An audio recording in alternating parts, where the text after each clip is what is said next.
Next question છે, બીજો પ્રશ્ન પૂછ્યો છે NJAC ઉપર, નેશનલ જ્યુડિશિયલ અપોઇન્ટમેન્ટ કમિશન ઉપર. 2014માં એક આવું કમિશનની રચના થઈ હતી.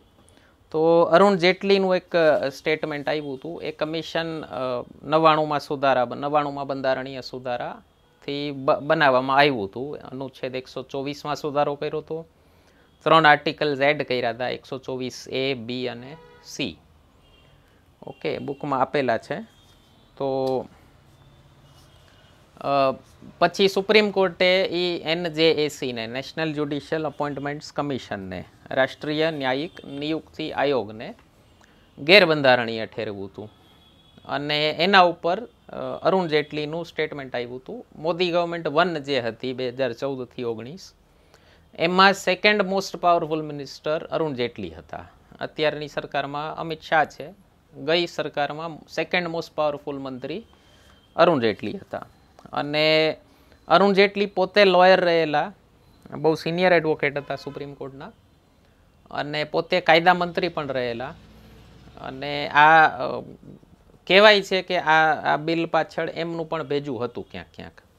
ઓકે, એટલે દુઃખ થયું હતું એને, અને એનો એક લાંબી એવી ફેસબુક પોસ્ટ આવી હતી. તો ક્વેશ્ચન એવો છે, Indian democracy can not be tyranny of the unelected. ભારતીય લોકતંત્ર એ બિનચૂંટાયેલાઓના અંકુશમાં ના હોઈ શકે. હવે અહીંયા ટ્રાન્સલેશનમાં જીપીએસસીએ થોડોક સારો શબ્દ વાપર્યો છે. ટિરાની શબ્દનો મતલબ એકચ્યુઅલી તાનાશાહી થાય, ક્રૂર તાનાશાહને ટાયરન્ટ કહેવાય. ઓકે, જેમ કે હિટલર છે, ઓકે, એવા લોકોને ટાયરન્ટ કહેવાય. તો જેટલીએ કીધું છે એવું કે ભારતીય લોકતંત્ર એવા લોકોની તાનાશાહીથી ન ચાલી શકે જે લોકો ક્યારેય કોઈ વોટ માંગવા નથી ગયા. શેનો પ્રશ્ન છે આખું સમજાવું તમને. થોડોક ઇતિહાસ કહી દઉં કે ભારતમાં ન્યાયાધીશોની નિયુક્તિ કઈ રીતે થતી હતી. મૂળ બંધારણમાં અનુચ્છેદ 124માં આપણી આ બુક આવી ગઈ છે બંધારણની, એમાં મેં ડિટેલમાં આપી છે બધી વસ્તુ. હા, તો મૂળ બંધારણમાં અનુચ્છેદ 124માં એવી જોગવાઈ હતી કે સુપ્રીમ કોર્ટના ન્યાયાધીશોની નિયુક્તિ રાષ્ટ્રપતિ કરશે, ભારતના મુખ્ય ન્યાયાધીશ અને તેને જરૂર લાગે તેટલા અન્ય ન્યાયાધીશો સાથે સલાહ કરીને, ઇન કન્સલ્ટેશન વિથ.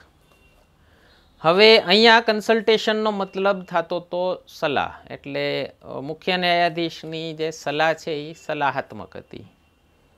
તો શરૂઆત થઈ જ્યારે બંધારણની, ત્યારે ભારત સુપ્રીમ કોર્ટના ન્યાયાધીશોની નિયુક્તિ ભારતના રાષ્ટ્રપતિ જ કરતા હતા.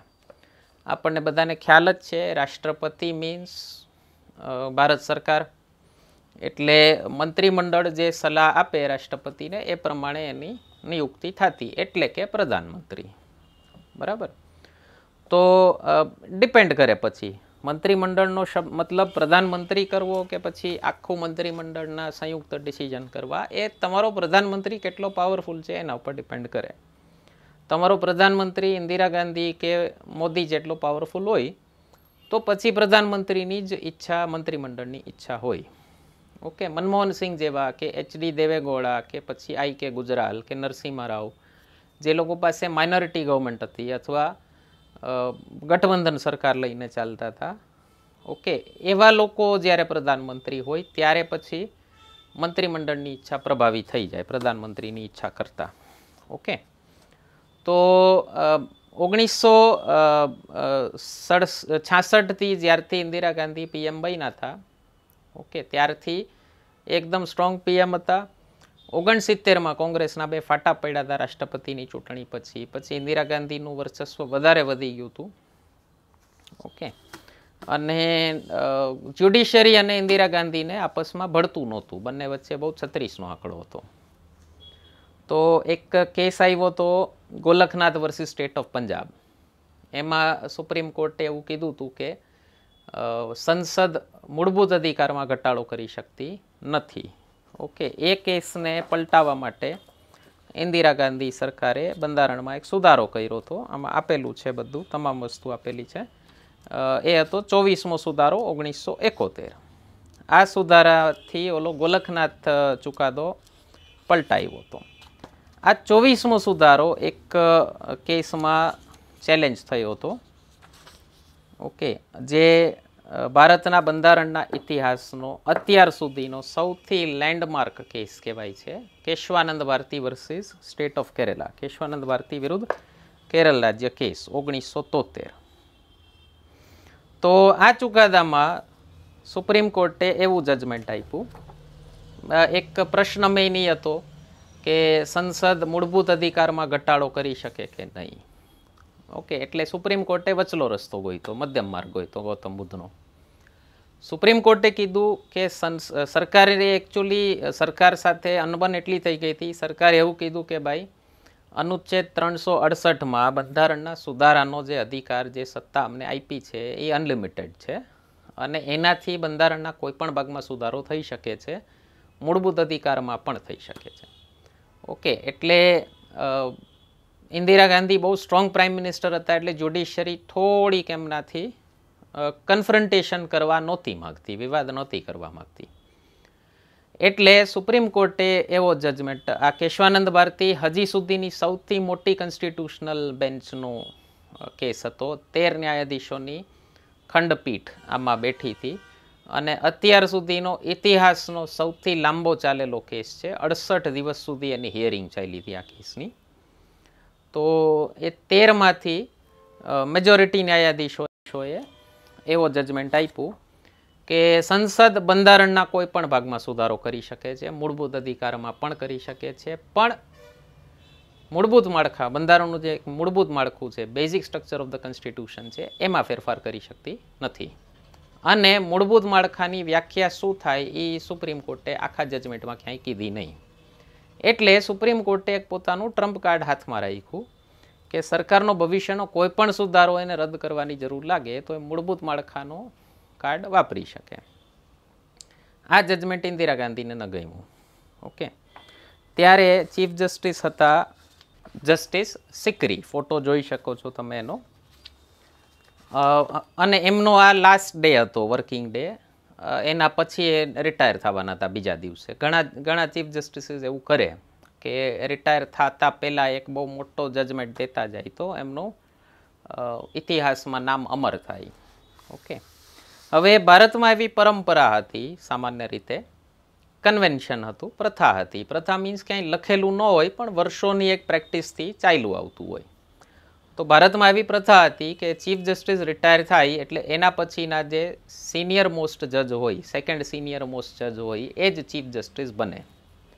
પણ આ જજમેન્ટ ઇન્દિરા ગાંધી ગવર્મેન્ટને ગમ્યું નહીં અને આ જજમેન્ટમાં જે ટોપના 4 જજીસ હતા ચીફ જસ્ટિસ સહિત, એ ચારેય સરકારની ખિલાફ ચુકાદો આપ્યો હતો.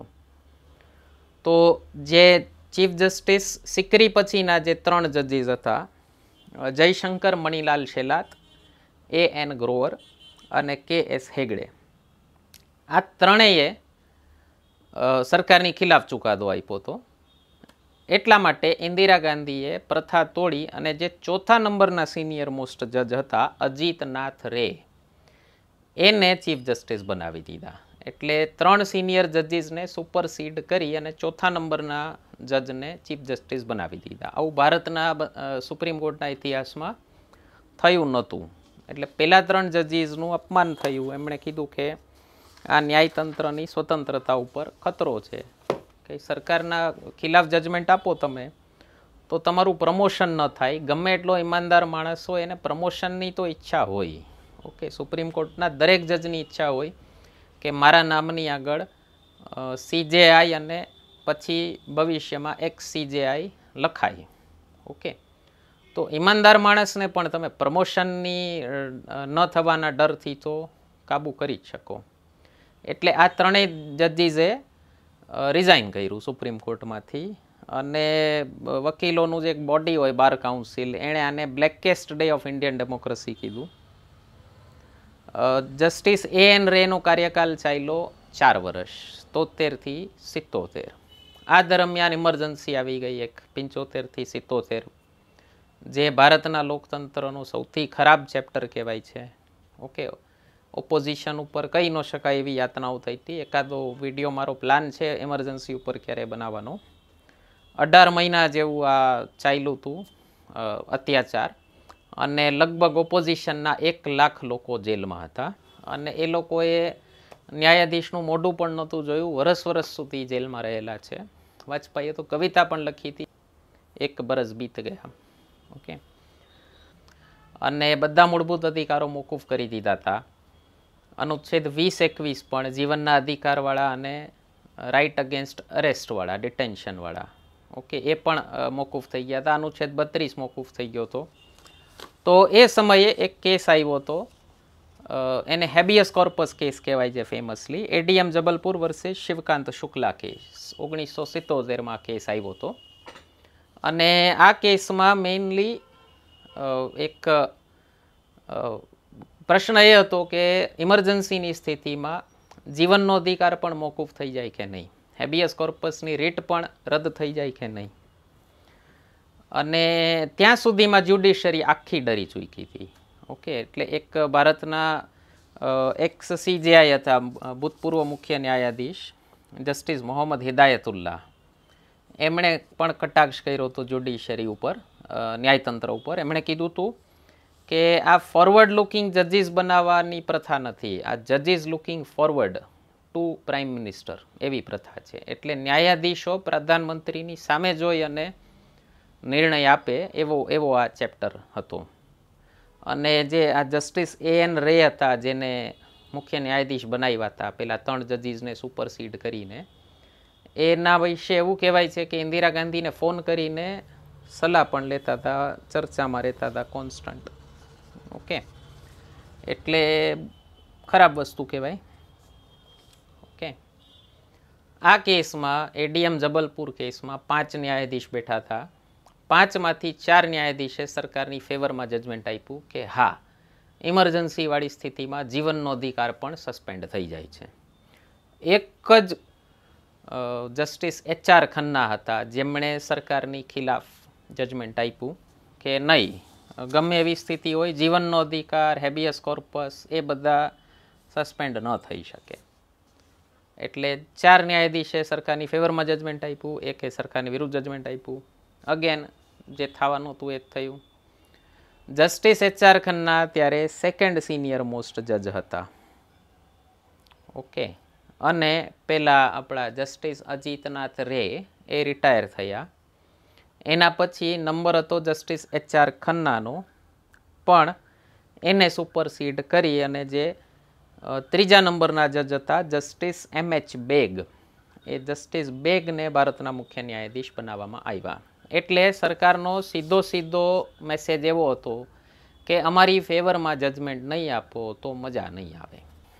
એના પછી 3 જજીસ કેસ આવ્યા છે, જે 3 લેન્ડમાર્ક જજીસ કેસ કહેવાય છે. તો ફર્સ્ટ જજીસ કેસ આવ્યો હતો 1981માં, SP Gupta versus union of India case કહેવાય છે. આ કેસમાં જજીસના અપોઇન્ટમેન્ટની પ્રોસેસ શું છે, અનુચ્છેદ 124નું અર્થઘટન શું કરવું, એના ઉપર પ્રશ્ન હતો. હજી ત્યારે સુપ્રીમ કોર્ટે બહુ હિંમત ન દેખાડી. ઓકે, એમાં એક PIL ફાઇલ થઈ હતી, જાહેર હિતની અરજી, જનહિત યાચિકા ફાઇલ થઈ હતી. અને આમાં સુપ્રીમ કોર્ટે એવો ચુકાદો આપ્યો હતો કે અનુચ્છેદ 124 પ્રમાણે ન્યાયાધીશોની નિયુક્તિ માટે રાષ્ટ્રપતિએ સુપ્રીમ કોર્ટની સલાહ લેવી જરૂરી છે, પણ એ સલાહ પ્રમાણે કામ કરવું જરૂરી નથી.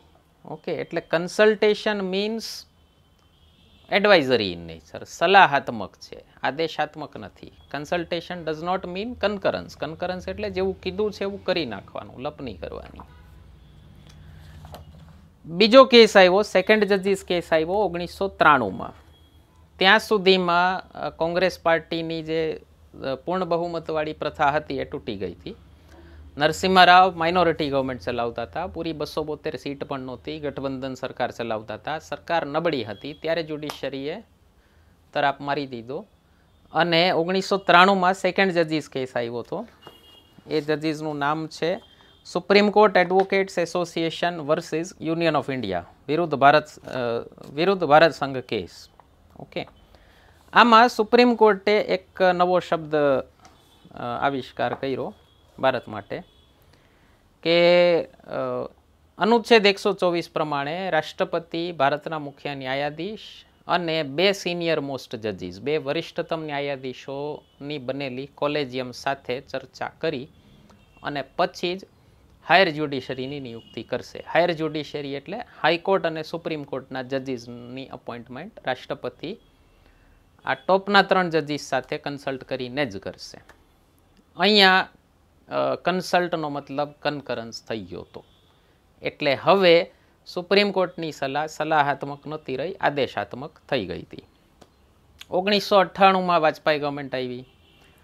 એણે અનુચ્છેદ 143ની સત્તાનો ઉપયોગ કરી અને 1999માં સુપ્રીમ કોર્ટને પ્રશ્ન પૂછ્યો કે ભાઈ આ કોલેજિયમ શું છે એ જરાક ડિફાઇન કરો, ન્યાયાધીશોની નિયુક્તિ એકચ્યુઅલી કરવાની છે કઈ રીતે. ઓકે, એ કેસમાં સુપ્રીમ કોર્ટે વ્યવસ્થિત આખી કોલેજિયમની ગાઈડલાઇન્સ આપી, બુકમાં આપી છે, તમે જોઈ શકો છો, બુક વાંચી શકો છો, સરળ ભાષામાં છે એકદમ. તો સુપ્રીમ કોર્ટે આમાં કોલેજિયમ થોડીક મોટી કરી નાખી સેકન્ડ જજીસ કેસ કરતાં પણ, કે હવે કોલેજિયમનો મતલબ થશે ભારતના મુખ્ય ન્યાયાધીશ પ્લસ 4 વરિષ્ઠતમ ન્યાયાધીશ. એટલે સુપ્રીમ કોર્ટના 5 ન્યાયાધીશ મળી અને નક્કી કરશે કે કયા જજને ક્યાં અપોઇન્ટ કરવા. ઓકે, એનું એક સજેશન સરકારને મોકલશે રાષ્ટ્રપતિને. રાષ્ટ્રપતિને કોલેજિયમના સજેશનમાં કોઈ વાંધો હોય તો રાષ્ટ્રપતિ કોલેજિયમને કહી શકે કે એક વખત ફરી વિચારી જવો જોઈએ. જો કોલેજિયમ ફરીથી એ જ બધા નામો સજેસ્ટ કરે તો બીજી વખત રાષ્ટ્રપતિએ અપોઇન્ટ કરવા જ પડે. ઓકે, એટલે આનાથી સુપ્રીમ કોર્ટે પોતાના જજીસ અપોઇન્ટ કરવાની સત્તા પોતાના હાથમાં લઈ લીધી. ઓકે, આ દલાતરવાળી નીતિ કહેવાય. હજી સુધી આપણને આ સારું લાગે છે, કારણ કે સરકાર જજીસને અપોઇન્ટ કરતી હતી એનું એક નુકસાન આપણે જોઈ ચૂક્યા. હવે જ્યુડિશરીને અપોઇન્ટ કરે એનું નુકસાન શું થાય એ ભારતના પોલિટિશિયન્સે, બધી પાર્ટીઓએ 20 વર્ષ જોયું. 1993થી લઈ અને 2013 સુધી આ વસ્તુ શાંતિથી ઓબ્ઝર્વ કરી કે ભાઈ બની શકે વધુ સારા જજીસ આવી શકતા હોય. પણ એનાથી એક બીજું દૂષણ આવ્યું જ્યુડિશરીમાં, ભાઈ ભતીજાવાદ વધી ગયો, નેપોટિઝમ જેને કહેવાય છે. ઓકે, કંગના રાણાવત જેની ખિલાફ બોલિવૂડમાં અત્યારે જેની ખિલાફ મોરચો લઈને ઊભી છે, તો નેપોટિઝમ જ્યુડિશરીમાં પણ કૂટી કૂટીને ભર્યો છે. ઓકે, તો ઘણી વખત એવું થતું હતું કે રેકમેન્ડેશન આવ્યા હોય કોલેજિયમના કે આટલા ન્યાયાધીશોને નિયુક્ત કરવાના છે, તો એમાંથી 33% 40% નામ એવા હોય કે કોઈને કોઈ વર્તમાન જજ કે રિટાયર થયેલા જજના કોઈક સગાવાલા હોય, ભાઈ હોય કે ભત્રીજા હોય કે પતિ હોય કે પત્ની હોય. ઓકે, અને એવું તો છે નહીં કે જ્યુડિશરી કરપ્ટ નથી. ઘણા બધા ન્યાયાધીશોએ આના માટે વાત કીધેલી છે. એક ભૂતપૂર્વ મુખ્ય ન્યાયાધીશે એવું કીધેલું છે. ઓકે, કોઈક હાઈકોર્ટના જસ્ટિસે પણ રિટાયર થઈ અને ટિપ્પણી કરેલી છે કે ભાઈ ફલાણી હાઈકોર્ટ ભાઈ ભતીજા હાઈકોર્ટ થઈ ગઈ છે, ચાચા ભતીજા હાઈકોર્ટ થઈ ગઈ છે. ઓકે, તો જો ન્યાયતંત્ર ભ્રષ્ટ ન હોય તો યાર હરણને કોકે તો માર્યું હોય ને. અને ફૂટપાથ ઉપર જે 7 જણા સૂતા હતા એને કોકે તો માર્યું હોય ને. ઓકે, તો જો ન્યાયતંત્ર ભ્રષ્ટ ન હોય તો ઘણા બધા લોકો દોષી ઠર્યા હોવા જોતા હતા, પણ નથી ઠર્યા. તો આપણને ખ્યાલ જ છે એક પોલિટિશિયન જ્યુડિશરી નેક્સસ પણ છે. ઓકે, કે અમે તમારા કરપ્શનના કેસ ઉપર તમને દોષી નહીં ઠેરવીએ, તમે સંસદમાં અમને નો કાઢી મૂકતા. ઓકે, ન્યાયાધીશોને પદમુક્ત કરાવવાની સત્તા સંસદ પાસે છે. તો બની શકે બંને વચ્ચે એક નેક્સસ પણ હોય.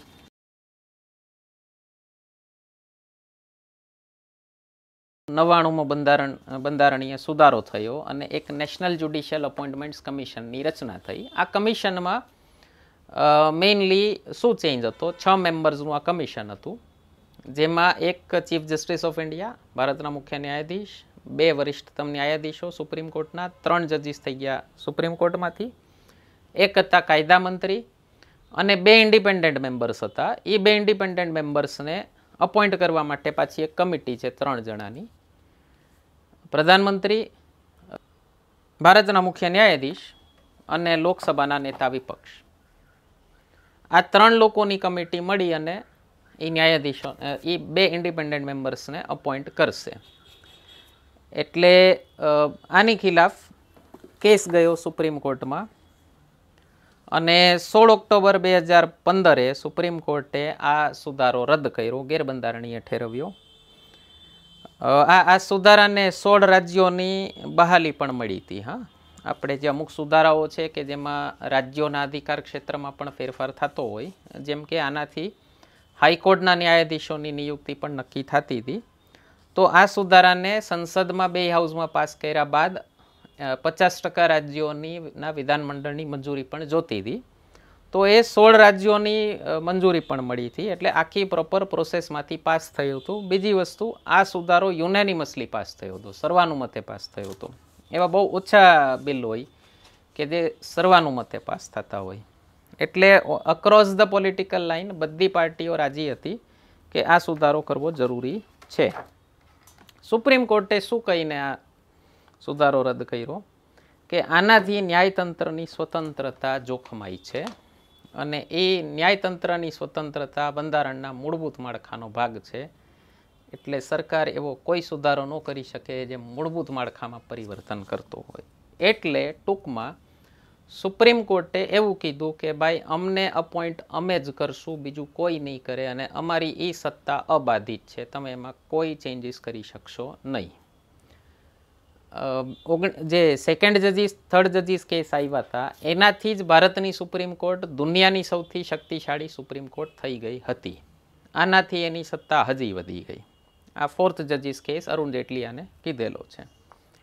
હવે અરુણ જેટલીએ શું કીધું છે એના આખી ફેસબુક પોસ્ટમાં કે સુપ્રીમ કોર્ટે આ જજમેન્ટ ઉપર એક આધાર દીધો, કોર્ટ કર્યું હતું કે લાલકૃષ્ણ અડવાણીનું એક એવું સ્ટેટમેન્ટ હતું કે અત્યારની સરકાર તાનાશાહી છે, વર્તમાન સરકાર એટલે મોદી સરકાર તાનાશાહી છે અને ફરીથી ઇમરજન્સી લાવી શકે એવો એમને બીક છે. હવે આપણને ખ્યાલ છે લાલકૃષ્ણ અડવાણીને પોતાને પીએમ થવું હતું. ઓકે, તો એક જ જેટલી એવું કીધું છે કે એક જ નેતાના બયાન ઉપર તમે આ જજમેન્ટ આપ્યું છે. બીજી વસ્તુ, જેટલીએ કીધું કે ભાઈ તમે બેઝિક સ્ટ્રક્ચરની વાત કરી એ બરાબર, પણ ભારતના બંધારણના બેઝિક સ્ટ્રક્ચરમાં, મૂળભૂત માળખામાં પાર્લામેન્ટરી ડેમોક્રેસી સૌથી મૂળ પાયો છે. બીજી વસ્તુ, એણે કીધું કે તમે પ્રધાનમંત્રી, ચૂંટાયેલો લોકસભાનો નેતા વિપક્ષ, પછી આખી જે સંસદ ચૂંટાઈને આવી છે એ, જે સંસદના બંને ગૃહોએ સુધારો કર્યો એ, આ બધાને તમે ખાલી એક શબ્દમાં આ બધાને નકારી દો છો. એ શબ્દ છે પોલિટિશિયન્સ.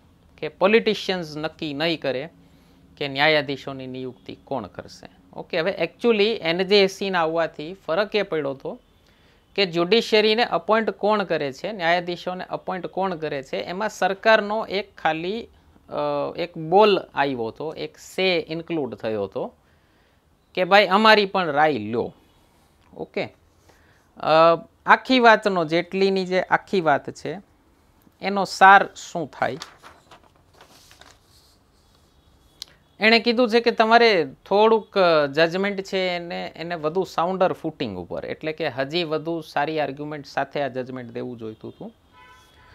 બીજું, સુપ્રીમ કોર્ટે એક કારણ એવું દીધું છે કે ભાઈ ફરીથી ઇમરજન્સી આવી શકે, જેમ લાલકૃષ્ણ અડવાણીના સ્ટેટમેન્ટ ઉપર. તો જેટલીએ કીધું કે ભાઈ ઇમરજન્સીની ખિલાફ મારા જેવા પોલિટિશિયન્સ લડ્યા હતા, જજીસ નહોતા લડ્યા. જજીસે તો સરકારના કયા પ્રમાણે જ કામ કર્યું હતું. એટલે તમે એવું નહીં કહો કે ભારતના લોકતંત્રને જ્યુડિશિયરી જ બચાવીને બેઠી છે. ઓકે, ભારતના લોકતંત્રને ભારતની જનતા અને પોલિટિશિયન્સ બચાવીને બેઠા છે, એવું જેટલીનું કહેવું છે.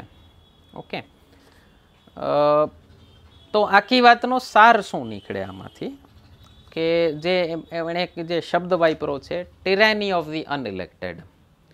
જે લોકો ક્યારેય જનતા પાસે એક પણ વોટ માંગવા નથી ગયા, એની તાનાશાહીથી ભારતનું લોકતંત્ર ન ચાલી શકે. એક તકલીફ શું છે ભારતમાં કે લોકોને નેતા ઉપર બિલકુલ ભરોસો નથી અને એના માટે લોકો સુપ્રીમ કોર્ટના રસ્તે દરવાજે વારે વારે જાય છે. આ PILના આવવાથી, જનહિત યાચિકાના આવવાથી જનતા માટે રસ્તો વધુ ખુલી ગયો. તો આપણે જે દરવાજો પહેલો ખટખટાવવો જોઈએ નેતાનો, એ દરવાજો ઘણીવાર ખટખટાવતા જ નથી, અને જે દરવાજો છેલ્લો ખટખટાવવો જોઈએ અદાલતનો, એ સૌથી પહેલો ખટખટાવીએ છીએ. ઓકે, જીપીએસસીમાં પણ આપણે જોયેલું છે કે સીધા હાઈકોર્ટ પહોંચી જાય છોકરાઓ, પછી લાંબો લાંબો કેસ ચાલે રાખે, 5-5 વર્ષે એના નિર્ણયો આવે. ઓકે, તો થઈ શું, માની લો કોઈ એક જજ ખરાબ અપોઇન્ટ થઈ જાય ને, તો એને 30-35 વર્ષ સુધી કોઈ હટાવી ન શકે. એક નેતા તમારાથી ખરાબ પસંદ થઈ ગયો હોય તો એને વધીને 5 વર્ષમાં તમે જાકારો આપી શકો. ઓકે, એટલા માટે કોઈ પણ લોકતંત્રમાં સત્તાની ચાવી હંમેશા ચૂંટાયેલા નેતાઓના હાથમાં જ રહેવી જોઈએ, કારણ કે ચૂંટાયેલા નેતાઓની ચોટલી જનતાના હાથમાં છે, એટલે સત્તાની ચાવી જનતા પાસે રહેશે. તમે અપોઇન્ટેડ ઓથોરિટીઝને જો એ સત્તાની ચાવી સોંપી દો તો તમારા હાથમાંથી ચાવી વહી જશે, જનતાના હાથમાંથી વહી જશે. ઓકે, એટલે કોઈક સમય એવો આવી શકે કે જજીસ નક્કી કરે કે ભાઈ કઈ રીતે દેશ ચાલશે, અને એ પછી આપણને કમ્ફર્ટેબલ નહીં હોય તો ક્યાં જશું. ઓકે, બીજી વસ્તુ, એક સત્તાનું વિભાજન છે જે સરકારના ત્રણેય અંગો વચ્ચે, ધારાસભા, કારોબારી, ન્યાયતંત્ર. ઓકે, એમાં આ જ્યુડિશિયલ, આ જે પીઆઈએલના માધ્યમથી કોર્ટ સરકારને જે ડાયરેક્શન્સ આપે છે એને જ્યુડિશિયલ એક્ટિવિઝમ કહેવાય છે, ન્યાયિક સક્રિયતા કહેવાય છે. અને એનાથી એક બીજી સમસ્યા શરૂ થઈ છે, જ્યુડિશિયલ ઓવરરીચ, ન્યાયિક અતિક્રમણ. મેં આ બુકમાં પાછળ મેઇન્સ ક્વેશ્ચન આન્સરમાં આની તુલના આપેલી છે કે ત્રણેય વચ્ચે ડિફરન્સ શું છે. ઓકે, લોકતંત્રમાં ક્યારેય જ્યુડિશિયલ એક્ટિવિઝમ ન હોવું જોઈએ. જ્યુડિશિયલ એક્ટિવિઝમ મતલબ જ્યુડિશિયરી, ન્યાયતંત્ર ધારાસભાનું કામ ન કરવું જોઈએ. અને જેટલી એવું કીધું છે કે આ જજમેન્ટથી અને સેકન્ડ જજીસ, થર્ડ જજીસ કેસથી તમે ધારાસભાનું એટલે કે લેજિસ્લેચરનું કામ કર્યું છે. કોલેજિયમ જેવી કોઈ વસ્તુ જ નહોતી ભારતના બંધારણમાં, એ એક નવું વસ્તુ આવિષ્કાર કરી દીધી, એને એટલી ઓથોરિટી આપી દીધી કે કોલેજિયમ કે એ પ્રમાણે જ જજીસ અપોઇન્ટ કરવાના. અને એનાથી એક ભાઈ ભતીજાવાદ જે ફેલાઈ ગયો જ્યુડિશરીમાં, એક મોટું દૂષણ થયું. બરાબર, તો આટલો એક સાર છે જેટલીની આર્ગ્યુમેન્ટનો.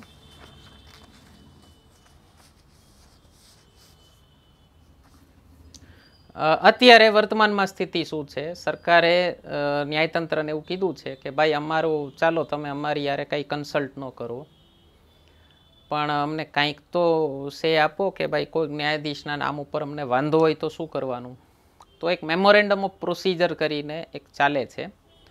તો એમાં કોલેજિયમ જે નામ સૂચવે એ નામો ઉપર ઇન્ટેલિજન્સ બ્યુરોની એક ઇન્ક્વાયરી થાય છે, અને એના પ્રમાણે જો ઇન્ટેલિજન્સ બ્યુરો એવું કહે કે આ નામ યોગ્ય નથી તો એ નામ ન લેવા, ફરીથી ઇન્જેસ્ટ ન કરવા, એવું સરકાર અત્યારે ન્યાયાધીશોને કહે છે. ઓકે, એટલે મામલો બહુ પેચીદો છે, ફસાઈ ગયેલો છે.